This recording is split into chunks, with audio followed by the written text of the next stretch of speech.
ఇక్కడ కదులుతున్నట్టుంది.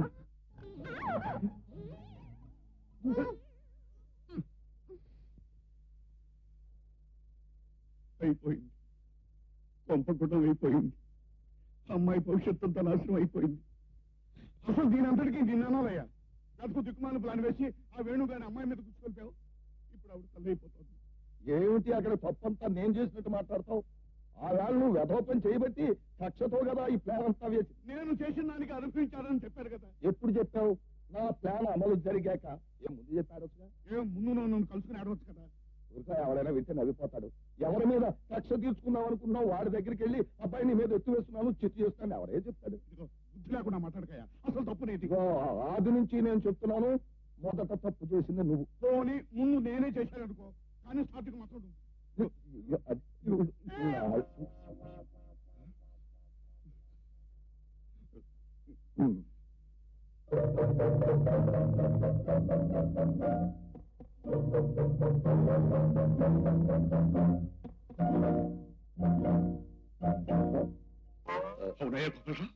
అమ్మాయి వేణు కలుసుకుని వారం రోజులు కూడా కలదు కదా. సరిగ్గా నేను అదే అందాం అనుకుంటున్నాను. వారం తిరగకుండానే వాంతులు కడుపులు.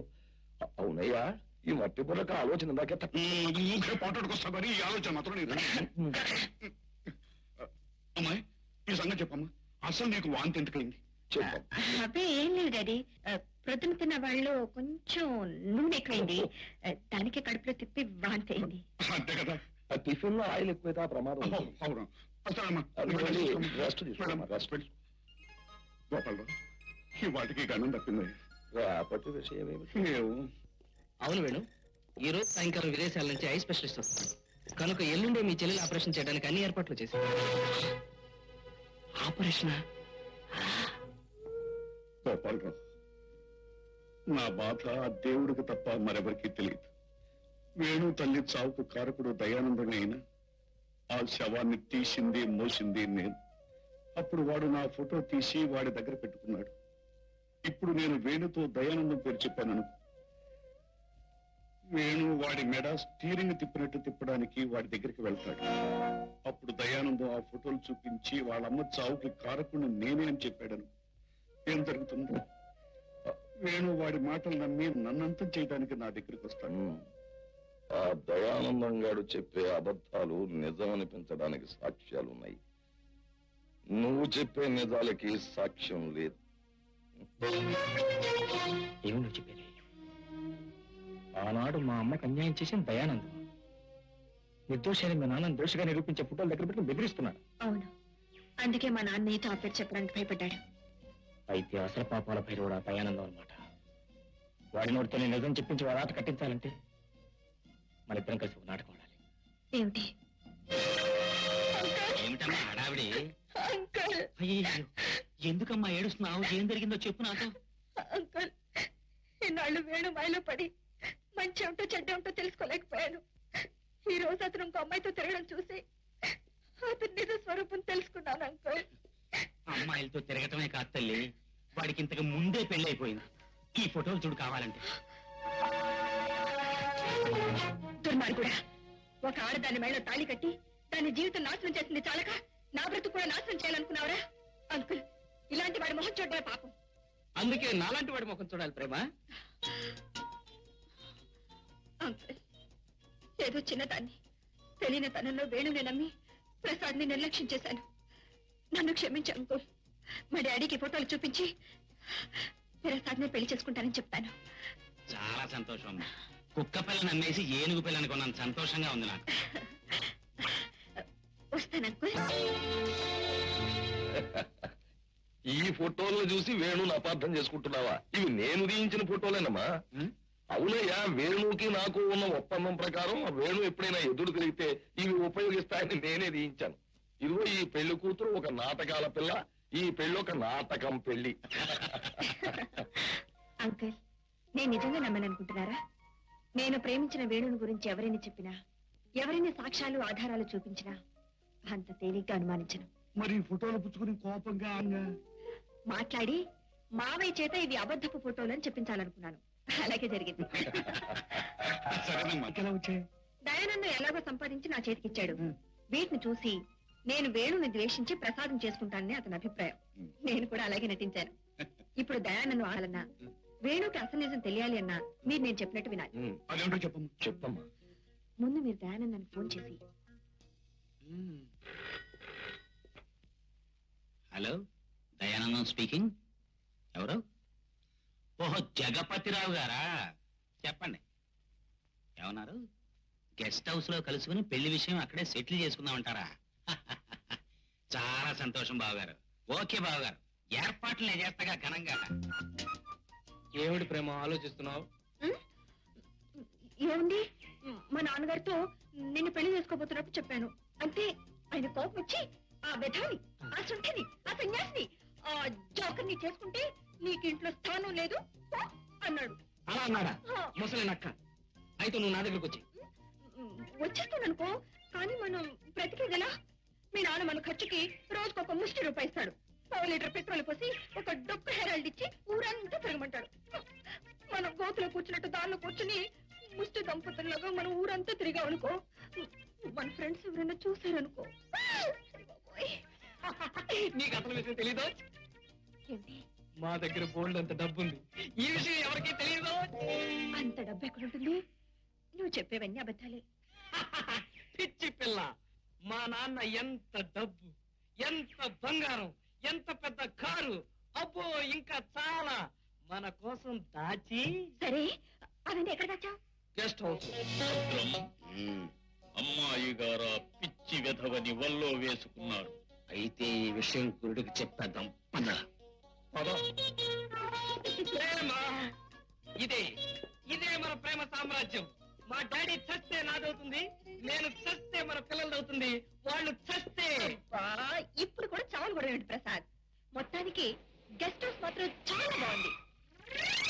అమ్మో, ఇదేమిటి? పానకులో పొడకలాగా, పరవానంలో ఈగలాగా మీ నాన్న ఇక్కడికి వచ్చాడు. ఈ టైంలో ఆయన ఇక్కడ రావడానికి నేను ఒప్పుకోను. ఏమిటో కుప్పిగంతులు? మా నాన్న మీ నాన్నతో మన పెళ్లి విషయం మాట్లాడడానికి వస్తున్నారు. మన ఇద్దరిని ఇక్కడ ఇలా చూడడం బాగుండదు. మన లోపల పోదాం. చేయబడు. రమ్మంటే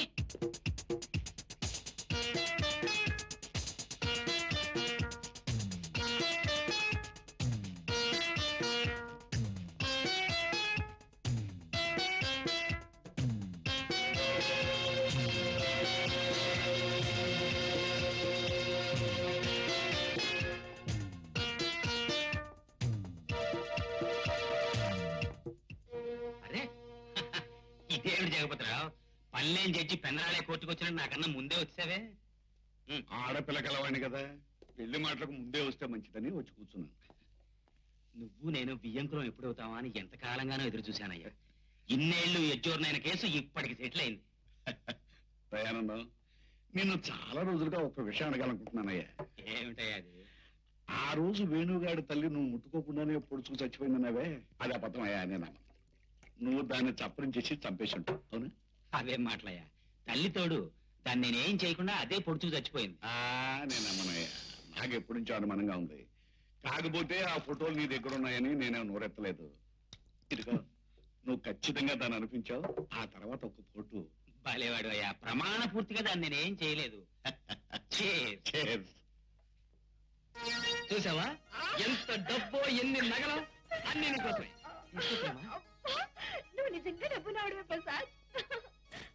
నేను నీ భార్యని కావటం నిజంగా నా అదృష్టం.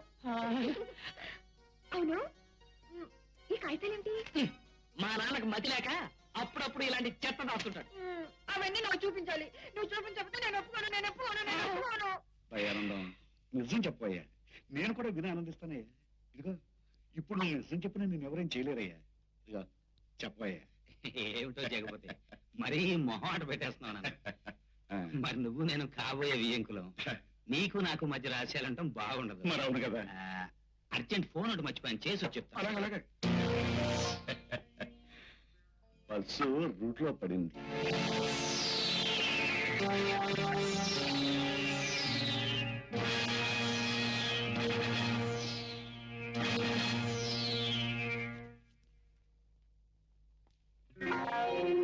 ఆలస్యం చేసినట్టున్నాను, సారీ బాబా.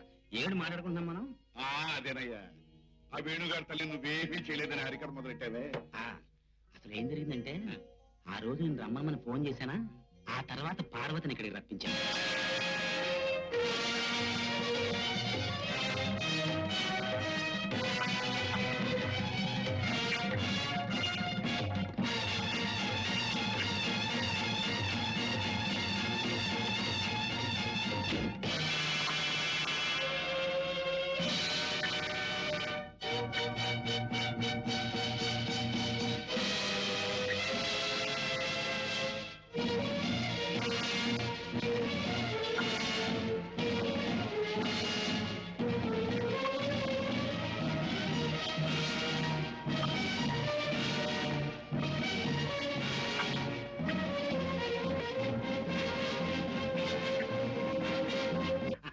జగపతిరావు, పునాది పాడు అమ్మేసి ప్యారిస్ కొనే కెపాసిటీ నీకెక్కడుందయ్యా? నాకుంది. అనకాపల్లి అమ్మేసి అమెరికా కొనే కెపాసిటీ. నీ ఎత్తు నాకు తెలుసు, టేప్ రికార్డు కూడా చూశాను. అందుకే నేను బయటికి వెళ్ళి వచ్చిన తర్వాత ప్లగ్ ని కట్ చేసి పారేశాను. నేను చెప్పింది ఏమీ రికార్డు కాలేదు, అందరూ చూసుకో.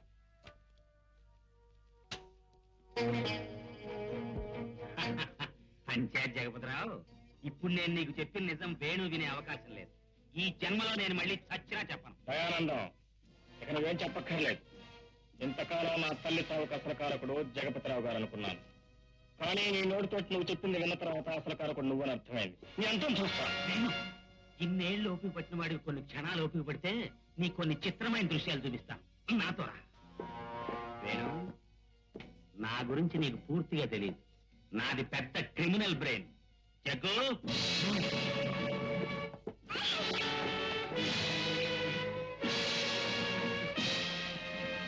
దయానందం, నా కూతురు మాత్రం ఏమీ చేయకు. ఏమీ చేయను. దాన్ని నా కొడుకిచ్చి పెళ్లి చేస్తాను. ఇదేంటి ప్రేమ తీసుకెళ్తే నేను ఒప్పుకోను. ఈ ప్రసాదం మీకే. కన్న తండ్రి, కావలసిన వాళ్ళు, నా ఆస్థాన గూండాలు, ఇంతమంది సమక్షంలో నా కొడుకు దాని మెళ్ళలో ఈ తాళి కడతాడు. దయానందం, నీ కొడుకు ప్రేమ మెడలో తాళి కట్టాడో వాడి మెడ నా చేతుల్లో నలిగిపోతుంది. నా మేడం వాళ్ళ చేతులను వేల చేతులు నలిగిపోవడం నేను ఒప్పుకోను. రేయ్, వాడిని నేమి చేయడు గాని ముందు ఆ తాళి తీసుకుని ప్రేమ మెళ్ళలో 3 ముళ్ళు వేసాయి.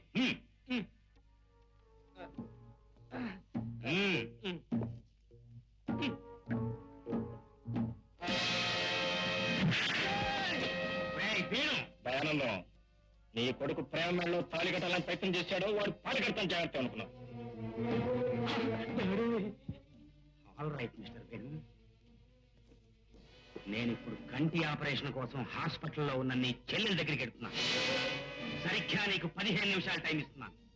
ఈలోగా నువ్వు నా కొడుక్కి ప్రేమకి పెళ్లి జరిపించి వాళ్ళని దంపతులుగా నాకు చూపించాలి.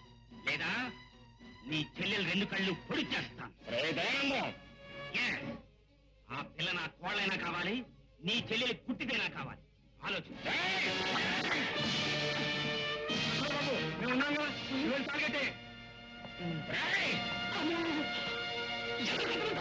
ముట్టుకోపోతే అడుగుతాడు, నా గుండె ఆగిపోతుంది. ఆ తాళి ముట్టుకున్నా ప్రాణం తీస్తాను అనుకున్నావు. పట్టుకున్నాగా కదలలేడు, వేలు కట్టే. నువ్వు వెంటనే బయలుదేరి హాస్పిటల్కి వెళ్ళి అక్కడ ఆ దుర్మార్గుడు నీ చెల్లెలు ఏం చేస్తున్నాడేమో నేను పోలీసులకు ఫోన్ చేస్తాను. కట్టించు. నన్ను జల్లగొట్టి నా ప్రేమను తీసుకెళ్ళిపోతే నేను ఒప్పుకోను.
వీడు చేసిన పాపాలకి చేయబోయే దుర్మార్గాలకి ఇదే తగిన శిక్ష.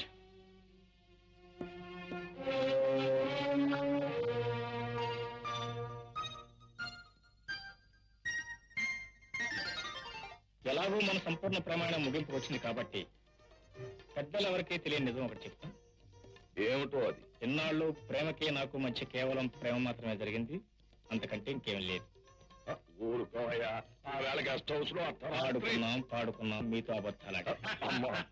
నాకు తెలుసా గోపాలరావు, నా కూతురు ఎప్పుడు పొరపాటు చేయదని. ఇప్పుడు చెబుతున్నావు గొప్పగా నా కూతురు పొరపాటు చెయ్యదు అని. మరి ఆ వేళ జుట్టు పీకేసుకుని పిచ్చెత్తిపోయావయ్యా, నువ్వు కూడా పిల్లనాన్న అవగుండలు బాదుకున్నావు. ఇప్పుడు జరగాల్సింది పోట్లాట కాదు, పెళ్ళిళ్ళు. కరెక్ట్. అప్పుడే పెళ్ళండి అంటే నేను ఒప్పుకోను. ఏమిటి నీ అబ్జెక్షన్? మరి నా పెళ్ళో ఇప్పుడప్పుడే నీకు పెళ్ళేమిటినేమో. నా శిష్యరకం కొన్నాళ్ళు చేశాక, నేను చదవమన్న నవలు చదివాక, నేను చూపించిన సినిమాలు చూశాక అప్పుడు నీకు శుభం. అలాగే గురుజీ. నీ బాధ్యతలు నువ్వు నెరవేర్చు. తెలమా బావగారు మెళ్ళాయి, బావగారు చెల్ల మెళ్ళాయి. హీరో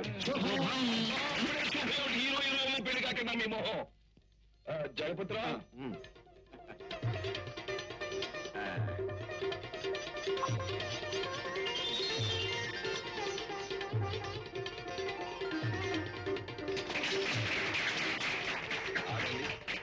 ఒకసారి అందరూ చెప్పండి, ఈ సంపూర్ణ ప్రేమాయణానికి